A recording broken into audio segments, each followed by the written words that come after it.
Kok nggak bisa?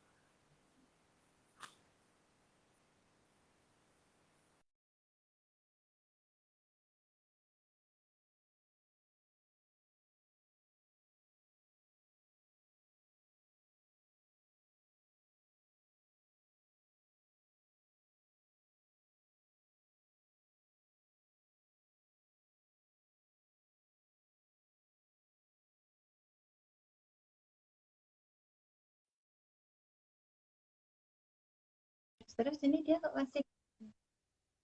Ya, Mas Tri. Ya. Bismillahirrahmanirrahim. Ini belum mulai ya? Belum. Baik. Eh, sudah jam 10 ya? Tepat ya? Kurang semenit. Kurang Mas, semenit. Mas Tri Baiklah. kok miring-miring terus. Bentar, bentar.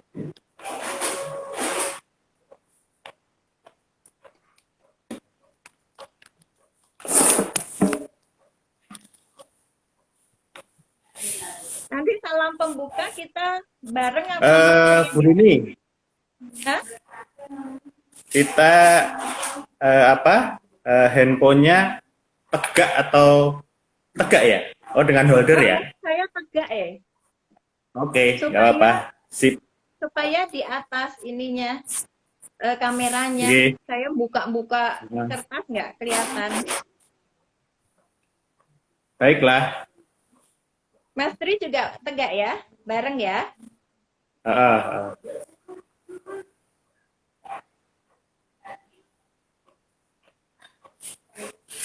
Kita mulai ya. Ya, Bismillahirrahmanirrahim. Oke. Baik. Belum center. Nah, gitu. Sebentar. Oke. Yang membuka salam Mas Tri ya, pekiknya. Siap. Siap. Baik. Assalamualaikum warahmatullahi wabarakatuh. Selamat pagi dan salam sejahtera untuk kita semua. Ketemu kita di bintang RS ke-8, bincang-bincang tentang rumah sakit dengan Yamarsi. Hari ini, pagi ini kita bersama Bu Rini. Bersama Bu Rini, pengurus Yamarsi DIY, nanti akan menyampaikan terkait dengan akreditasi maupun hal-hal lain yang terkait dengan akreditasi, baik persiapan maupun bagaimana kemudian trik-triknya. Bu Rini, saat ini viewer sudah 19 orang, alhamdulillah. Alhamdulillah. Ya, oke. Silakan Bu Rini menyapa teman-teman kita dulu. Assalamualaikum warahmatullahi wabarakatuh. Halo teman-teman. Waalaikumsalam. Teman-teman, terima kasih sudah bergabung dengan IG Yamarsi 2021. bersama saya Rini Sunaring Putri dan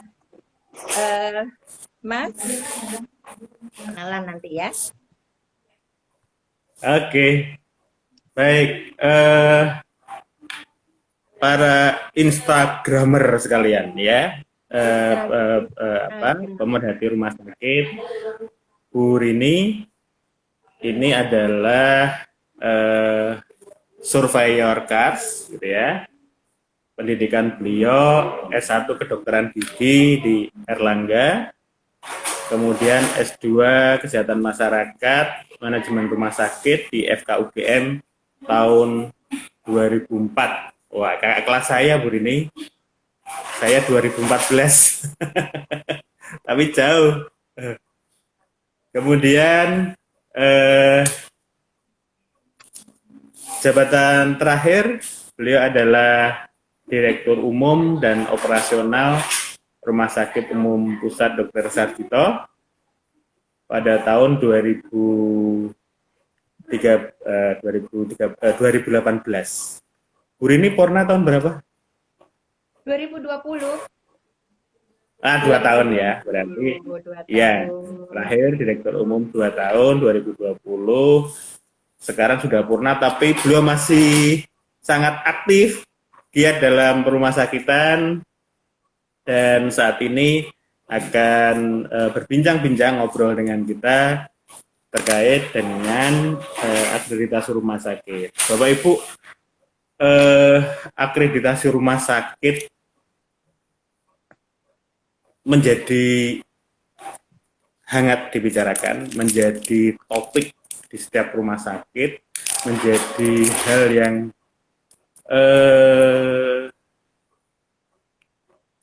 dikhawatirkan atau ditakuti sekaligus menjadi tantangan, gitu ya, sekaligus menjadi tantangan. Oleh karena itu, maka pagi ini kita akan ngobrol, berbincang-bincang tentang akreditasi. Namun demikian, kita ini dulu. Bu Rini, Yamarsi. Nah, Yamarsi. Silakan di ini dulu. Yamarsi itu organisasi apa gitu ya. Monggo Bu Rini.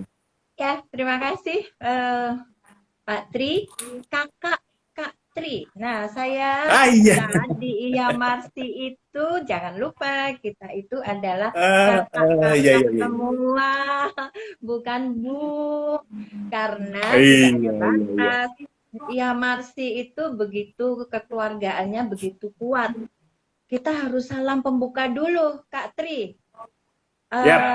Salam peki dulu. Ayo Kak Tri yang kuat ya, karena nafasnya pasti lebih kuat daripada saya. Apa nih? Salam peki. Salam peki. Profesional, etik dan hukum, keteladanan, integritas dan kekeluargaan. Nah, itulah karena kekeluargaannya ini, ada kekeluargaannya, kita saling memanggil kakak. Tidak ada adik, semuanya kakak karena kita setara. Dan profesional, ya, profesional karena kita memang semuanya harus S2 ya, sarjana, di atasnya sarjana lah. Kita yang tergabung itu yang mempunyai pendidikan dengan latar belakang S2 manajemen dan administrasi rumah sakit dari manapun, dari center manapun. Untuk itu profesionalisme itu sangat kuat dan etikanya juga sangat hebat di Yamarsi, karena kita sangat bersyukur mempunyai pimpinan-pimpinan pendiri Yamarsi yang sangat beretika ya, penanggung jawab, dan para senior-senior yang ada yang membentuk Yamarsi itu adalah senior-senior, diantaranya Dr. Supriantoro. Dan kita harus teladan, kita harus memberikan contoh, makanya ada K. Yang pertama keteladanan, kemudian juga berintegritas, I-nya kan ada pekinya, kemudian yang K terakhir adalah kekeluargaan. IAMARSI ini Iya. adalah yang menggabungkan semua ahli-ahli administrasi kesehatan, administrasi, manajemen dan administrasi rumah sakit. Jadi kita itu adalah pejuang-pejuang mutu di rumah sakit ini sama ya. Semuanya adalah pejuang mutu yang bagaimana menggerakkan rumah sakit, memberikan edukasi bahwa rumah sakit itu harus memberikan pelayanan yang paripurna luar biasa dan tentu saja bermutu dan mengutamakan keselamatan pasien. Kak Tri, IAMARSI itu Dalam didirikan baru 1 tahun yang lalu. 7 iya, Agustus iya. 2022 Eh, nanti kita berumur 1 ini organisasi tahun. baru ya, relatif baru ya. Baru dan kita seyogianya juga mengajak nih teman-teman di seluruh Indonesia untuk bergabung dengan IAMARSI. Nah, untuk itu teman-teman yang berada dari Sabang sampai Merauke, tolong untuk mendaftarkan dirinya. Nanti ada alamatnya IAMARSI pusat melalui link. Nanti kita akan menulis di chatnya IG ya. Linknya tuh https://bit.ly/rek anggota IAMARSI. Nah, Kak Tri sama saya, Kak Rini itu termasuk di dalam anggota daerah perwakilan DIY. Nah, karena DIY ini, karena kita berada di DIY. Gimana kalau yang berada di Sabang, Kak Tri sekarang? Sabang dan sampai Merauke itu nanti akan masuk ke data link IAMARSI pusat. Nanti IAMARSI pusat yang akan memasukkan ke setiap daerah. Jadi untuk itu jangan khawatir kalau tidak tahu alamat link yang DPW IAMARSI daerah, langsung ke pusat saja. Nanti pusat yang akan memasukkan ke DPW masing-masing. Ini luar biasa. IT-nya IAMARSI itu juga hebat. Jadi untuk itu ada pembayarannya juga loh, biaya pendaftaran, tapi sangat minim. Oh ya, kayak biaya pendaftaran ya, uang pangkal gitu ya. Ya wajar lah ya. Biaya pendaftaran aja, nggak ada uang pangkal. Karena nanti akan ada kartu anggota. Cuman dan itu nanti ditransfer ke BNI. Nanti juga akan kita kasih nomornya. Kemudian jangan lupa menyertakan semua melalui online ya, pas foto terbaru, kemudian soft copy ijazah S2 manajemen dan administrasi rumah sakit dari manapun berada, tapi dari Indonesia loh ya, jangan dari luar negeri. Orang Indonesia semua, dan fotokopi KTP, dan nanti ada persetujuan memenuhi ADART IAMARSI. Mari teman-teman semua, para pejuang mutu, pejuang administrasi dan manajemen rumah sakit, kita bergabung di IAMARSI. IAMARSI dalam setahun sudah sekitar 400 anggotanya, dan ini kita rutin dengan mengadakan bintang rumah sakit, bincang-bincang tentang rumah sakit. Gitu Kak Tri. Nanti Kak Tri mohon untuk dibantu ditulis ya Kak Tri ya di Oke. Nanti kita sharekan lewat IG kita juga, IAMARSI pusat yang IAMARSI 2021. Ketua umumnya baik. Ketua umumnya belum. Oh iya. Iya, Ketua Umum IAMARSI Dr. Haryadi Wibowo, Sarjana Hukum Mars. Jadi S3 dan hukum itu karena terkait dengan dan banyak anggota kita juga S2-nya juga ditambah dengan hukum. Sekretarisnya Pak Nungki, Dr. Nungki. Kalau yang di Jogja, di DIY, itu ketuanya Dr. Gigi Wiwi, dan sekretaris sekjennya IAMARSI DIY ya Kakak Trini. Kak Tri, sekretaris.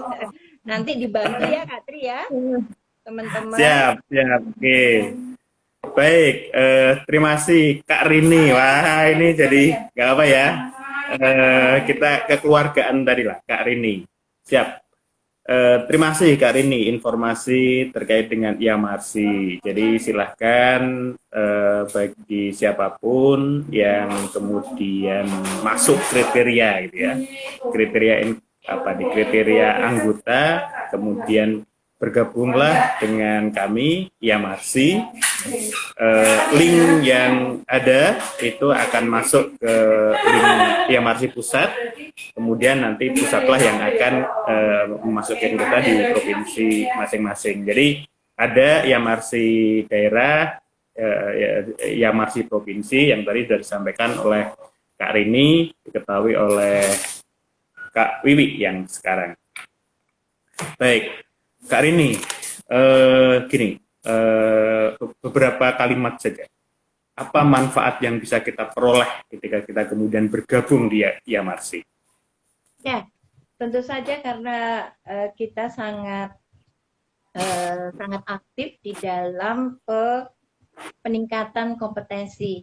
Masing-masing daerah itu dikawal oleh pusat, IAMRC pusat, bahwa kita harus juga memintarkan anggota kita, memintarkan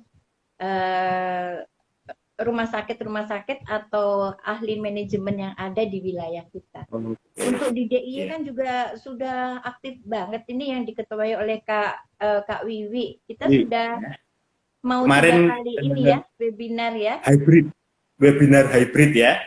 Kemarin sudah ya. beruntung ya terkait dengan Remun dan besok ini tentang Kris ya. Ya, Kris kelas standar. Ya, kelas standar yang ini sangat dibutuhkan oleh teman-teman yang ada di DIY. Memang banyak sekali webinar-webinar, tetapi ini kita menjangkau per wilayah-wilayah sehingga wilayah kita DIY itu akan diedukasi oleh IAMRC DIY. Makanya kita harapkan IAMRC di seluruh pelosok Indonesia, monggo kita bergabung supaya kita itu memberikan manfaat kepada sekitar kita. Apalagi ahli manajemen ini kan banyak sekali di seluruh Indonesia yang bersembunyi. Marilah kita mengabdikan diri kepada negara melalui share pengetahuan, share pengalaman yang sangat bermanfaat untuk meningkatkan kinerja atau meningkatkan kapasitas SDM, kapasitas rumah sakit sendiri supaya lebih meningkat mutu dan keselamatan pasien. Gitu ya Kak Dwi ya. Oke, baiklah Kak Rini. Jadi sepakat. Jadi monggo siapapun gitu ya, artinya praktisi maupun akademisi gitu ya, yang sekali lagi yang masuk kriteria untuk menjadi anggota IAMRC, mari bergabung. Kita berkontribusi dalam perkembangan perumahsakitan di Indonesia. Tentu tujuan akhir dari kesemuanya adalah mutu dan keselamatan pasien gitu ya, yang sekarang menjadi tujuan perumahsakitan di Indonesia. Oke, baiklah, untuk IAMRC.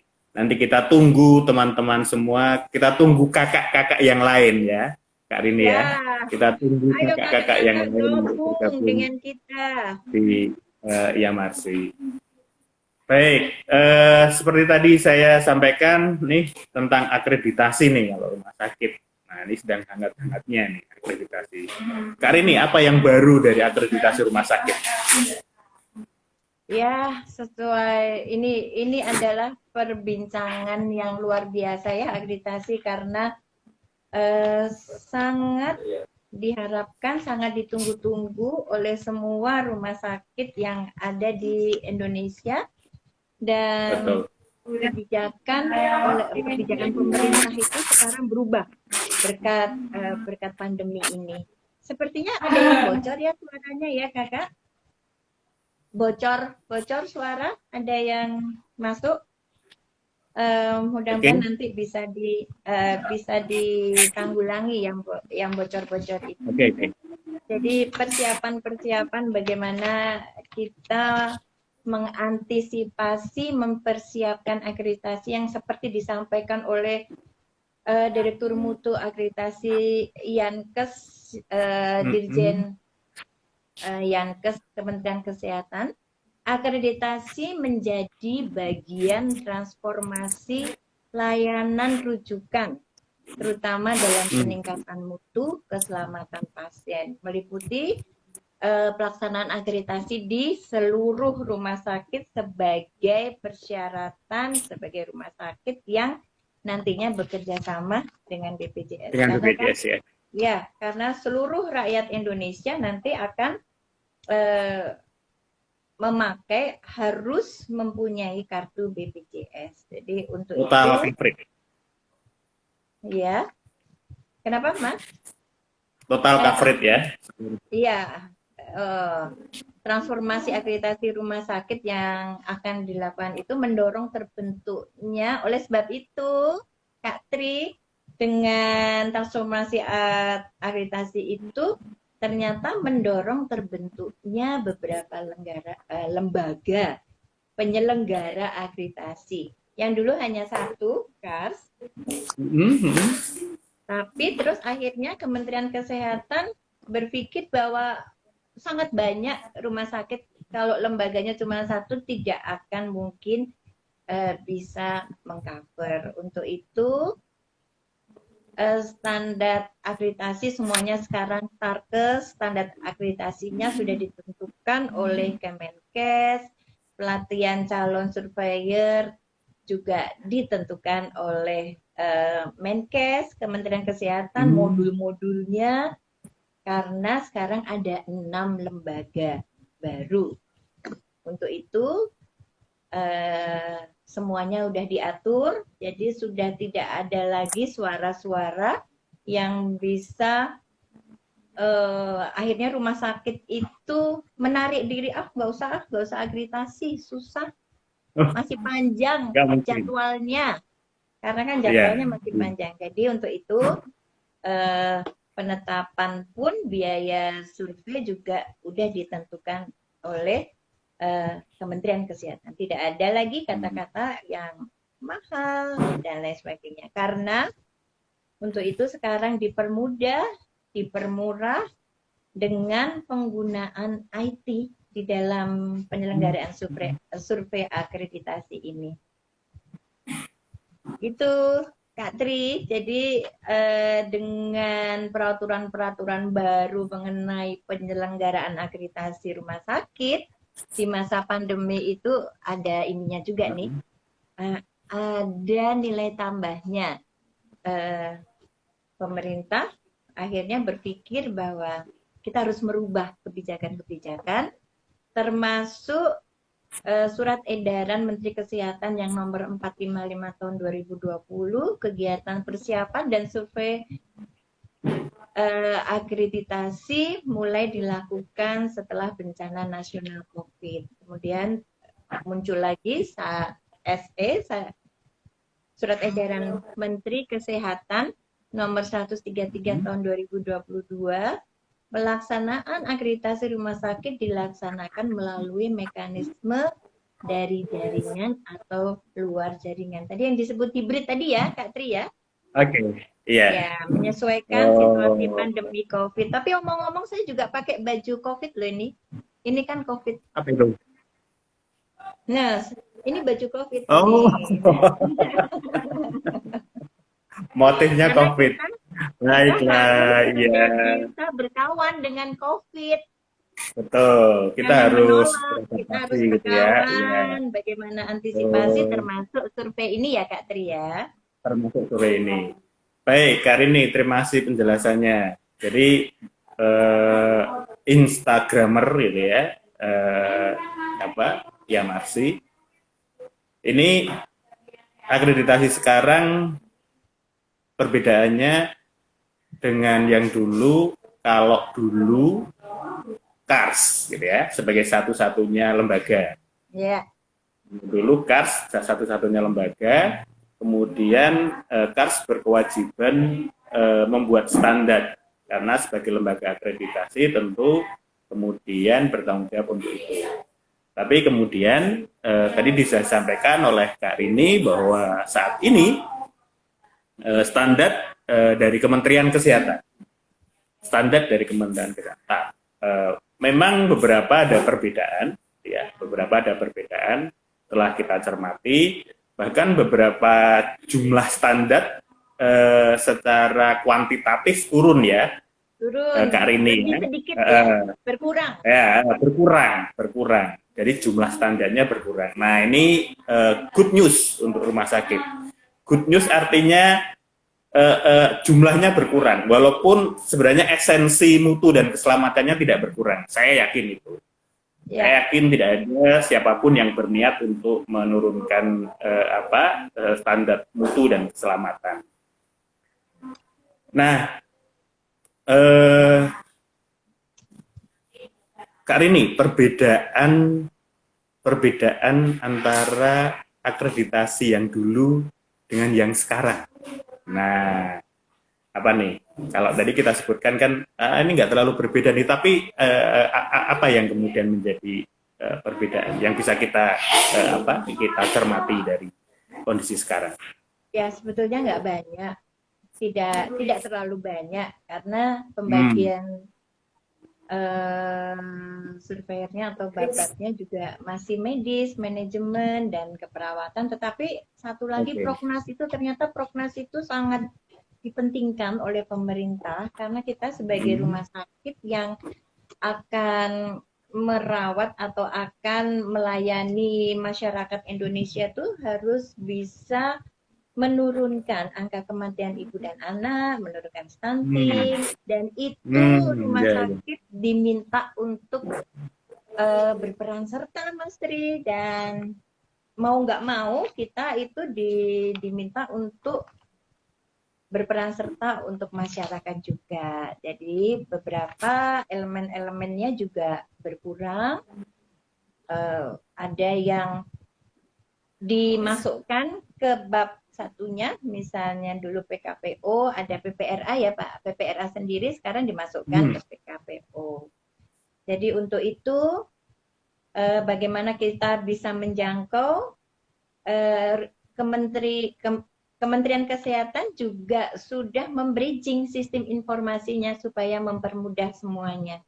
Jadi kita nanti mempunyai SINAR, Sistem Informasi Nasional Akreditasi Rumah Sakit, di satu pintu. Ya. Oke. Dan untuk itu karena semua IT-nya ini sangat luar biasa, jadi sangat penting kemampuan SDM-nya, kemudian perangkat IT-nya harus canggih, terutama sinyal ya Mas Tri ya. Nah sinyal ini juga harus bagus. Jadi untuk itu kita semua harus menyiapkan secara keseluruhan baik SDM maupun perangkat-perangkatnya. Untuk elemen-elemennya standar Starkes ini sangat gampang ya. Jadi untuk maksudnya gampang karena tidak sulit, yang biasa dulu sudah melaksanakan dengan KARS. Ini karena Starkes ini mengambil dari elemen-elemen penilaian KARS, tetapi sudah disesuaikan. Dari SNAR 1.1 dulu yang standarnya 16 babnya sama, standarnya di SNAR 1.1 338 sekarang menjadi 226. Jadi 67% berkurang 33%. Kemudian EP-nya Kak Tri, dulu EP-nya yang lama dari SNAR 1.1 1346 elemen penilaian, dan sekarang di Starkes hanya 796. Ini seperti 50% sendiri, 41% berkurang. Jadi sangat dimudahkan. Jadi kita juga harus meyakini bahwa marilah rumah sakit kita tuh diakreditasi. sudah tidak ada Iya. lagi kesulitan-kesulitan, ketakutan, dan itu semuanya menjadi kita harapkan menyenangkan, mudah, itu ya Pak Asik Katri ya. ya. Ah, ah. Oke, artinya Bapak Ibu sekalian, dari penjelasan Kak Rini ini sebenarnya akreditasi insya Allah menjadi lebih mudah dan menyenangkan. Kenapa? Perubahan tentu saja ada, karena perubahan itu sendiri yang ada di dunia ini, yang tetap adalah perubahan dan kita siap selalu dengan perubahan itu. Betul. Ini viewer kita sudah 40 kali ini, 41 Ya, sekarang. Alhamdulillah. kita sapa, ada yang boleh bertanya, monggo. Ya, Monggo kalau silahkan, ada yang silahkan menanyakan, kalau nanti ada, kita berhenti ya, Kak Tri ya. ya, silahkan kalau ada pertanyaan dituliskan di chat di pertanyaan ya untuk Kak Rini, baik terkait dengan IAMARSI maupun juga bisa terkait dengan akreditasi rumah sakit ya. Tadi sudah dijelaskan banyak tentang akreditasi yang baru ya, akreditasi yang baru, di mana akreditasi ini diharapkan semakin mudah ya untuk rumah sakit, sehingga tidak perlu takut, tidak perlu khawatir, karena sebenarnya ketika saya berpikir Kak Rini, ketika kita melaksanakan akreditasi, itulah sebenarnya yang harus kita lakukan dalam menjalankan manajemen pelayanan rumah sakit gitu ya. Betul. Jadi jadi kita menuju yang sebenarnya gitu ya. Kita menuju yang sebenarnya. Nah, ini nih. Oke, ada pertanyaan, ada pertanyaan. Ya, sebentar,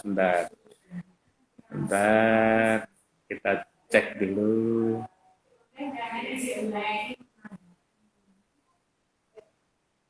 Jadi, nah nih, Kak, bedanya akreditasi versi lama dan versi sekarang apa saja yang fundamental? Tadi sudah disampaikan ya, Kak Rini ya. Terkait dengan jumlah standar gitu ya, terkait dengan artinya kemudian jumlah elemen penilaian juga berbeda dan berkurang. Hibrid ya, dilakukan secara hibrid, daring. Hybrid, kemudian ini aturan dari Kemenkes gitu ya. Kemudian, nah Kak ini ya. Banyak sekali. Mudah-mudahan Scrollnya jadi kenapa? Scrollnya cukup cukup panjang. Baik.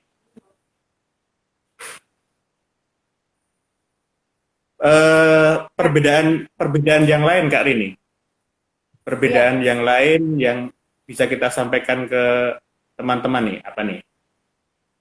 Ya, untuk itu saya tidak usah membedakan dulu, tapi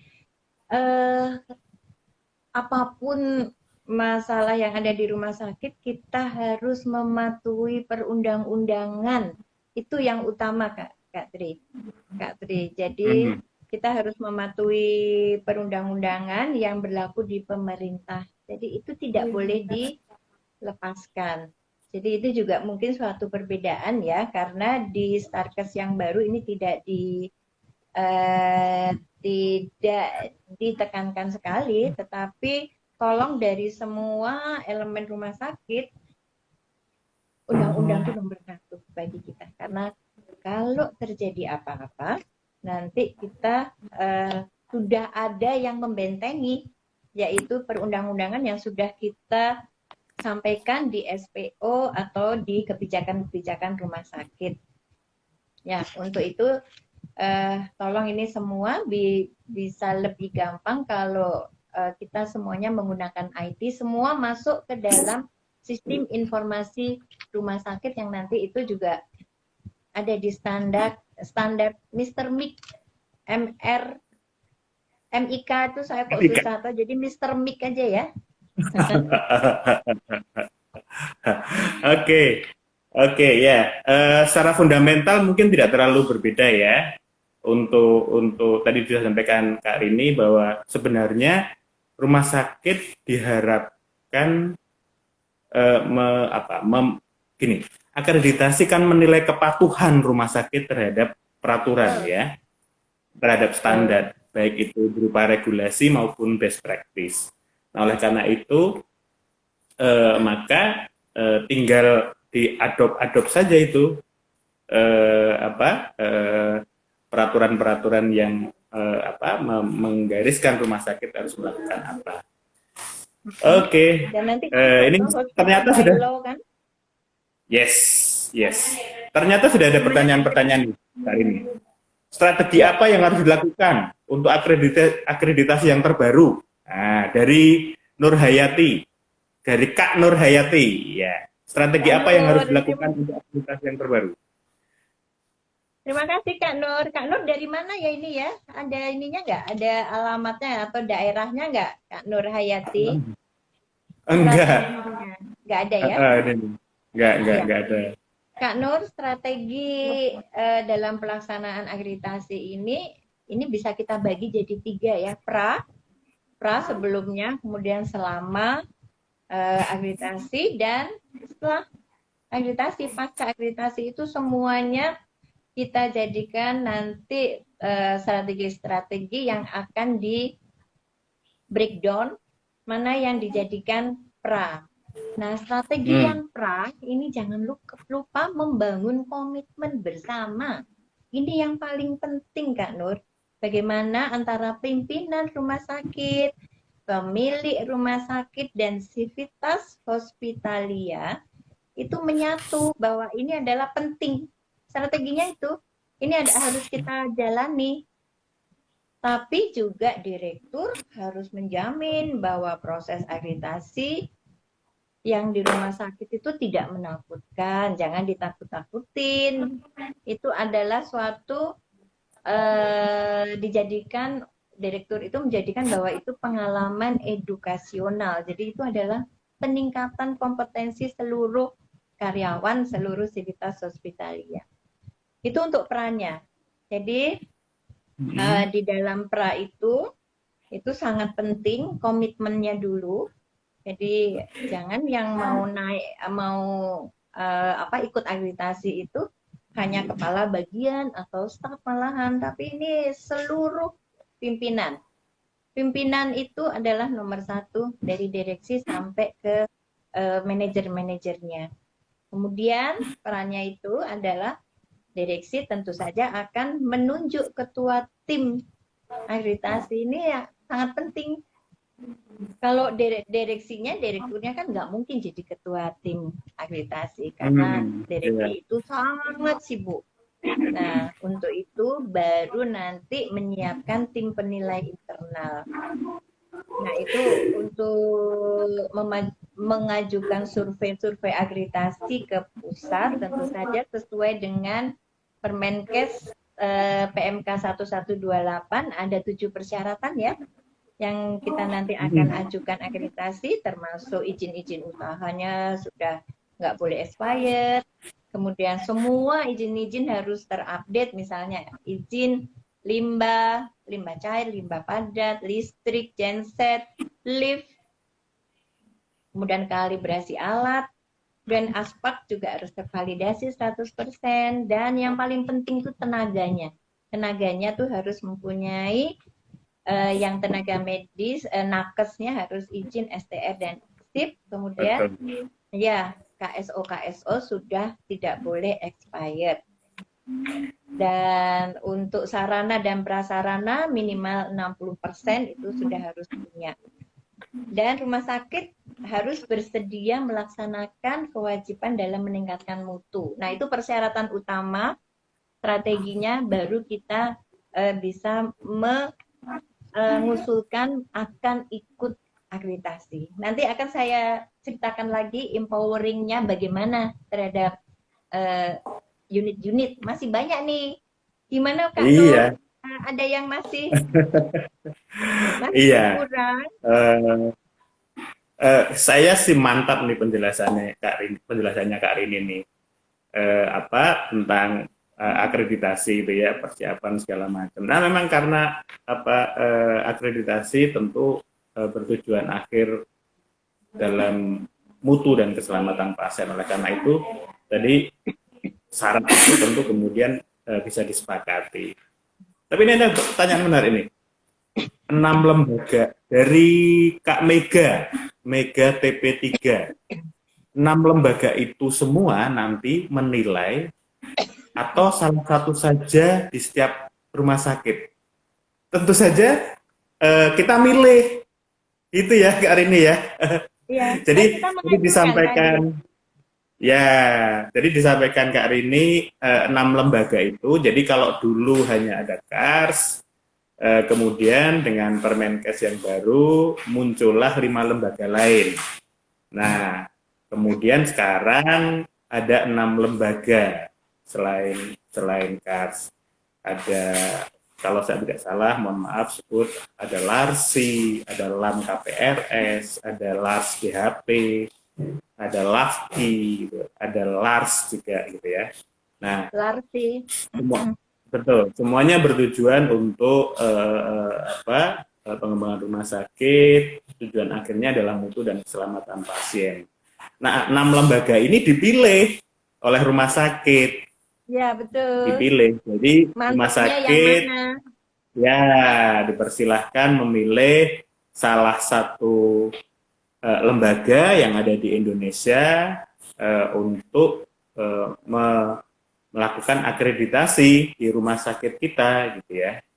Salah satu saja, tidak 6-6-nya gitu ya. Kalau 6-6-nya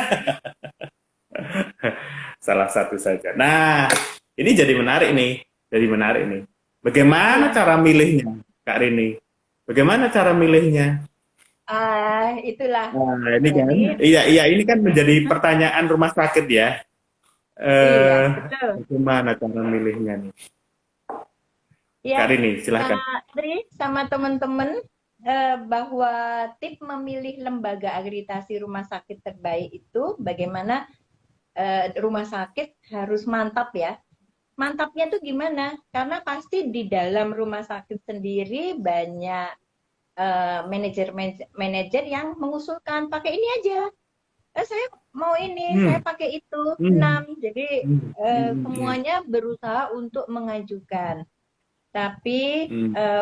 untuk secara arif dan bijaksana, berbagai upaya pemenuhan standar akreditasi itu yang karena menguras sumber daya rumah sakit dan Hmm. penting bagi pimpinan rumah sakit. Oleh sebab itu, pimpinan rumah sakit juga harus arif, adil untuk memilih secara bijaksana lembaga akreditasi yang akan melakukan penilaian. Untuk itu ada referensinya. Ini saya sangat setuju dengan referensi yang dari Dr. Hanefi. Nanti tolong teman-teman semuanya untuk juga Oh, iya. membuka tip-tip memilih lembaga akreditasi rumah sakit terbaik oleh Dr. Hanefi Jasri.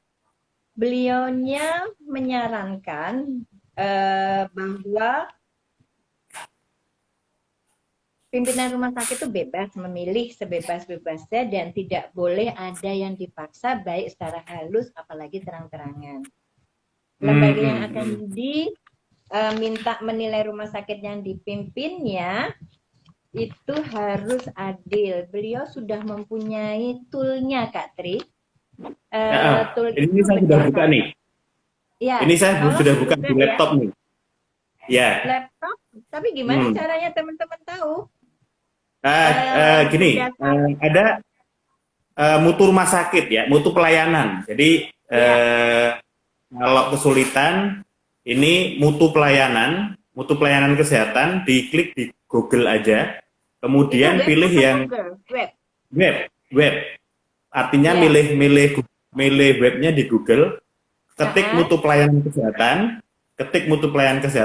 .net, .net, .net, nanti akan masuk ke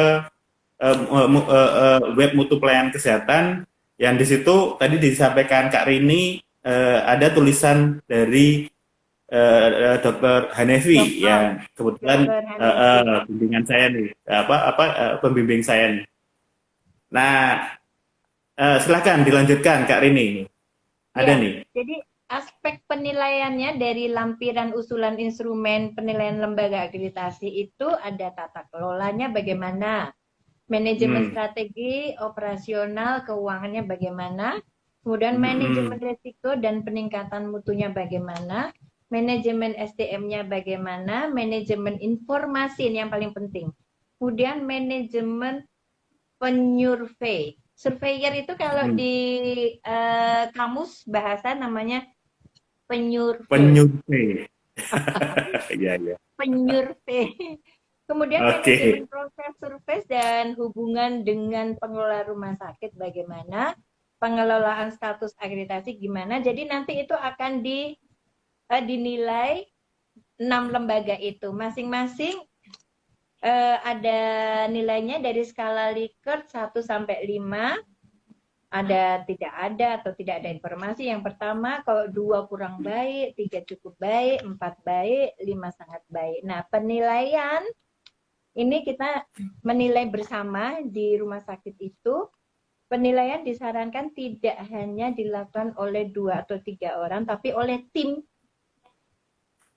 Hmm. Dan instrumen ini dapat dimodifikasikan. Jadi tolong rumah sakit itu membuat kolom-kolom yang Semacam survei gitu ya. Survei iya, eh, dengan apa nih, form checklist. checklist sehingga kita Saya lihat dalam iya, memilih lembaga nanti tidak kecewa kan, Kak Tri? betul, Karena betul. lembaga Iya, ini iya.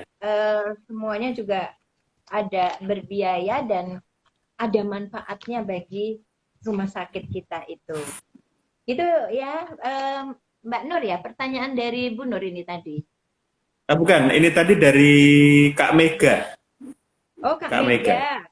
Ya, nanti Iya. bisa chat ya sama Kak Tri atau saya bagaimana Boleh. untuk membuat Siap. Hmm. checklist supaya nanti kita tidak bingung lagi atau kita mantap di dalam memilih lembaga itu. Jangan salah pilih. Oke. Ya. Nah, eh Kak Rini. Jadi Iya ya. memang kemudian ada apa, tools gitu ya. Kalau kita ya, tools yang apa ya, bisa dipertanggungjawabkan lah. Tools ini dibuat oleh Dr. Hanefi, kemudian sudah dirilis dan kita memang sepakat itu. Tapi Kak Rini, Ya. eh,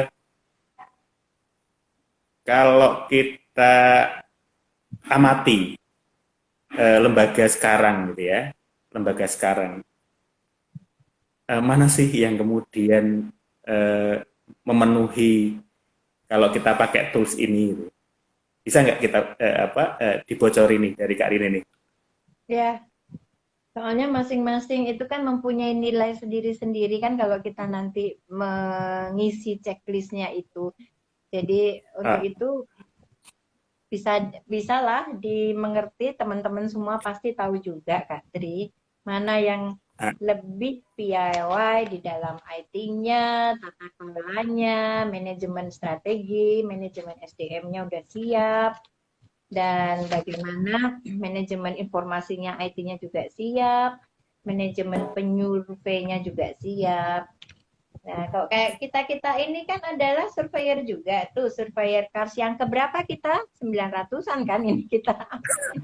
Jadi iya, sangat banyak banget. Jadi itu sebagai iya. salah satu dari penilaian itu. Tapi Dokter Hanefi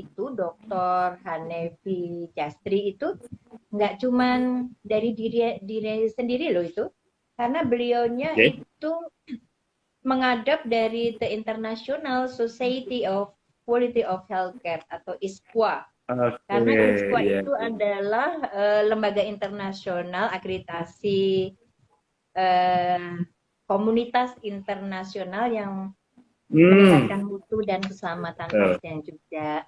Jadi Oke. ISQA itu juga membentuk eksternal evaluasi.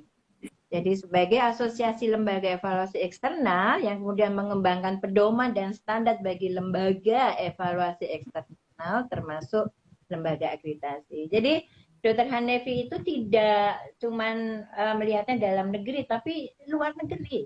Itu yang Iya, tentu kita saja lihat ke dengan depannya. kapasitas Iya, ke tentu depannya saja kita dengan kapasitas beliau ya sebagai iya, apa pendidik dosen di apa IKN yang jangan sampai kebetulan nanti mm, ah, ah, ah. jangan sampai nanti pemerintah itu mendatangkan tenaga-tenaga asing dari luar. Makanya kita harus ayo menginternasionalkan rumah sakit kita. Oke, sepakat, sepakat, sepakat. Ya, oke. Bapak Ibu, Instagramer di Bintang Rumah Sakit. Ini ada beberapa pertanyaan, banyak pertanyaan, tapi mohon maaf ini karena apa nih waktunya. Gitu. Ada beberapa hal yang mungkin saya jawab singkat saja, misalnya dari Kak Naomi. Biaya masing-masing LIPA sama tidak Kak? Sama. Sudah ada SK dari Kemkes gitu ya. Dan itu bisa diakses. Bisakah materi webinar yang lampau dibuka? Oh, ada. Karena kita simpan setiap acara bincang-bincang. Apakah bergabung dari Kak Rayi Panggayo? Apakah bisa bergabung S1 administrasi rumah sakit. Tadi sepertinya penjelasan Kak Rini magister ya. Jadi ikatan ini adalah ikatan ahli manajemen, jadi magister. Jadi monggo lanjut pendidikan S2 dulu, peroleh magister, baru kemudian kita tunggu bergabung di IMRC. Nah, Kak Rini, ini mungkin Oke, tadi siap. sudah nyimpul sebenarnya. Tadi sudah nyimpul sebenarnya. Bagaimana cara memilih? Lalu pilihannya pada apa, gitu ya?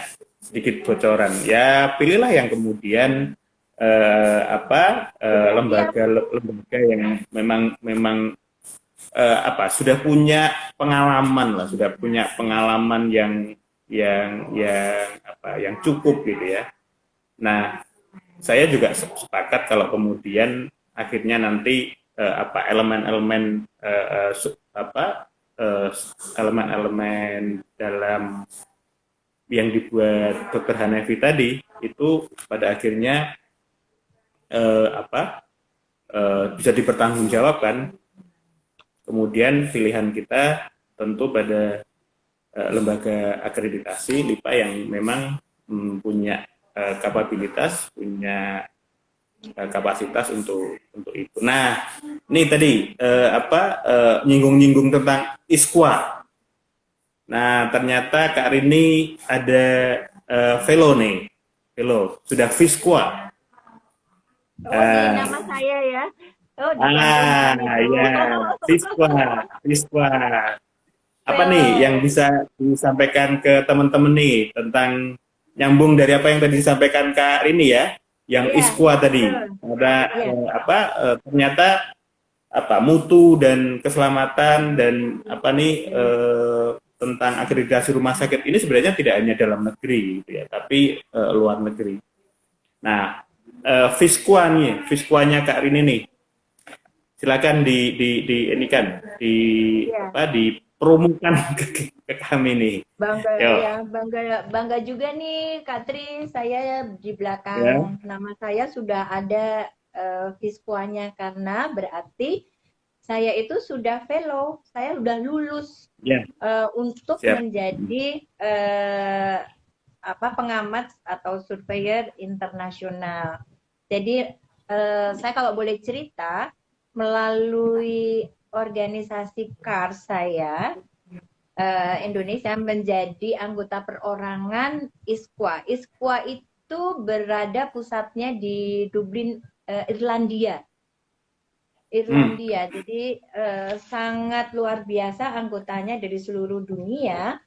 Dan the International Society of Quality in Healthcare, ISQA itu adalah sebagai rekan sekarang ini, rekannya KARS. Nah, saya mengalami ini juga ujian-ujian untuk mendapatkan FISQA itu. Nah, akhirnya lulus, alhamdulillah. Nanti Kak Tri juga menyusul ya sebentar lagi. Oke, siap. Sebagai rekan ISQA, Kak Tri tahu nggak sih? Kan kita tahu semua ya bahwa kita nanti akan gratis akses jurnal internasional. Wah, ini luar biasa. Nanti kita akan mengeksplor websitenya ISQA yang sangat banyak webinar atau jurnal-jurnal internasionalnya. Kemudian kita juga dapat melihat dan mengikuti presentasi-presentasi yang lalu-lalu dari konferensi-konferensinya. Nanti ini bulan Oktober akan ada konferensi di Brisbane, Australia. Kemudian, ya, akses ke sumber dayanya dan blog ISQA kita diberi akses ke sana. Kemudian juga akses ke perpustakaan, sumber pendidikannya yang luas, itu sangat luar biasa bagi kita untuk mengasah kompetensi kita di dalam hal mutu dan keselamatan pasien di seluruh dunia. Jadi kita jangan hanya di Indonesia saja, kita bisa membaca-baca jurnal-jurnal. Kalau sudah masuk ke dalam webnya ISQA ini, nanti kita juga akan mudah sekali ada cara bagaimana nanti langsung webinarnya itu bisa berbahasa Indonesia misalnya gitu. Jadi enak banget. Kayak saya ini kan udah males mikir itu ngomong apa toh ya. Ternyata kita tinggal milih aja. Bisa Indonesia. Aku juga heran ini. Oke. Banget sih jurnal-jurnal. Ternyata menarik sekali ya. Menarik sekali dengan adanya pengalaman Kak Rini itu ya. Betul. Iya. Jadi Tri, nanti saya butuh sedikit lagi untuk empowering unit yang ada di rumah sakit, boleh nggak sedikit aja? Oke, sekarang silakan. Sekarang. Ya. Sekarang disampaikan sekarang juga. Iya, jadi rumah sakit itu yang akan nanti akreditasi kan tadi saya sudah kemudian pasca dan duration dan pascanya. Nah, untuk itu tolong rumah sakit itu mempunyai surveyor internal. Asesor ya? Asesor internal itu ya? Iya. Betul. Karena sebelum kita dilakukan survei oleh lembaga-lembaga akreditasi, coba kita membentuk dulu. Tapi tentu saja surveyor internal itu harus disekolahkan dulu, baik online maupun offline atau hibrid. Jadi kita harus melakukan telusur pendampingan dulu. Tidak menilai loh ini. Ini kiat-kiatnya ya, telusur pendampingan ke semua unit-unit yang terkait, kemudian kita memotret semua yang ada di unit-unit, kemudian tentu saja kita harus mempunyai PIC yang ada untuk unit tersebut. Misalnya, Kak Tri itu sebagai manajer kepala bagian pelayanan medik di rumah sakit itu mempunyai bawahannya untuk merangkum misalnya IGD, rawat inap, dan lain sebagainya. Sehingga PIC itu nanti akan menindaklanjuti. Temuan-temuan tersebut itu harus dirapatkan. Kemudian setelah telusur pendampingan oleh surveyor internal itu, jadi ditemukan kekurangan-kekurangannya sehingga temuan-temuan itu dirapatkan dan tugas PIC-nya menyelesaikan. Dan semua direksi dan semua eselon atau semua manajer-manajer itu bertanggung jawab terhadap beberapa unit, sehingga pada saat nanti survei internal itu akan kembali lagi, tapi sudah memakai tool, itu langsung tidak terlalu banyak temuan-temuan karena sudah kita telusur kemarin. Nah, kemudian survei internal itu sudah harus memakai tool sesuai elemen penilaian dan bab-bab itu, sehingga nanti sudah kelihatan elemen penilaian yang saling terkait. Jangan lupa tim mutu rumah sakit itu mempunyai perpanjangan tangan dengan tim mutu unit. Nah, itu adalah sangat penting karena tidak bisa diselesaikan oleh manajemen sendiri. Jadi unit ini yang besok akan ditanya, dia harus pede.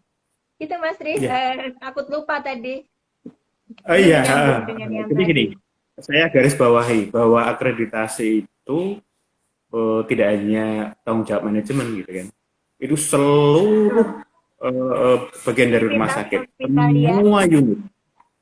Tadi disampaikan Kak Rini bahwa jangan lupa nanti penilaian-penilaian itu pasti menyasar ke unit-unit gitu ya, bukan ini, tapi memang begitu gitu. Jadi kalau kita cermati dalam elemen-elemen penilaian, kemudian oleh LIPA masing-masing sudah disusun dalam instrumen penilaian, kita lihat di sana ada sasaran, gitu ya. Siapa yang kemudian disasar dari EP ini, gitu ya. Nah itu sudah jelas.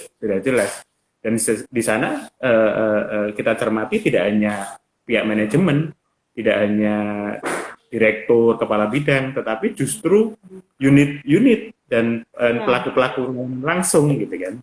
Nah ini menjadi menarik.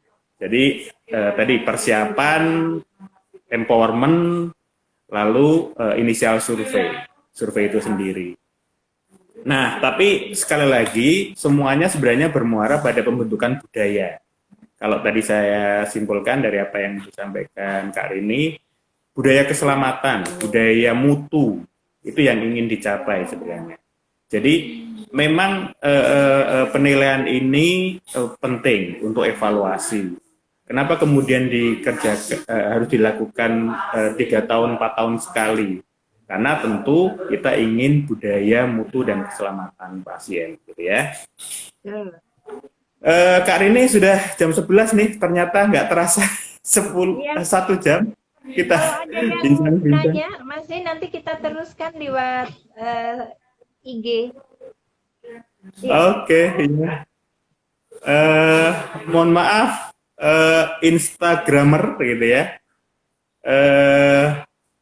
Kalau ada banyak-banyak nih pertanyaan yang muncul, jadi waktu juga yang kemudian membatasi kami, tentu saja di dalam acara bincang rumah sakit ke-8 oleh IAMRC ini, gitu ya.